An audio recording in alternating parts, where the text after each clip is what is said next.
नमस्ते, मी शालिनी विजय कातारी। मी नाशिक इथे विराज फर्निचर या नावाने लाकडी वस्तू बनवायचा व्यवसाय करत आहे। जसे की लाकडी पोलपाट, लाटणे व छोटे चौरंग, छोटे पाट, छोटे जाते व गाडी वगैरे असं पोरांचे खूप सारे खेळणे तयार करतो।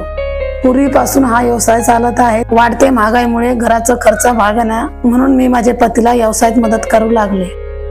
गंगेवर माझी दुकान होता। मानदेशीची मॅडम आल्या, त्याच्यामुळे माझी ओळख झाली। मी मानदेशीचे चेंबर ऑफ कॉमर्सची सभासद झाले। उद्यम आधार, सॉपेट लायसन हे आवश्यक असणारे कागदपत्र मिळाले। मानदेशीच्या मीटिंगला हजर व्हायला लागले, जसं की बिझनेस टू बिझनेस मीटिंग। त्याच्यातून मला खूप माहिती मिळाली। नाशिक इथे लोकलचे होलसेल कस्टमरही आहे। मानदेशीने मला व्यवसायासाठी 5,000 बिनव्याजी खेळते भांडवल दिले। त्याच्यातून मी माझ्या व्यवसायासाठी लागणारे कटर मशीन खरेदी केली। डिजिटल मार्केटिंग ट्रेनिंगला गेल्यानंतर आपल्या व्यवसायाची जाहिरात मोबाईलवर कशी करायची, फोन पे वरती पैसे कसे घ्यायचे हे समज। आपल्या वस्तूला पॅकेजिंग आणि ब्रँडिंगची गरज आहे। मानदेशीकडून आम्हाला मार्केटिंगसाठी पॅकिंग व स्टिकर मिळाले।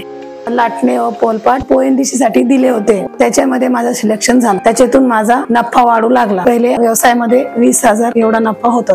मानदेशीत गेल्यानंतर आता माझ्या महिन्याला 30,000 एवढा नफा होतोय। मानदेशी ONDCच्या मदतीमुळे माझ्या व्यवसायामध्ये वाढ होत गेली। त्यामुळे मी मानदेशी फाउंडेशनचे आभारी आहे। धन्यवाद।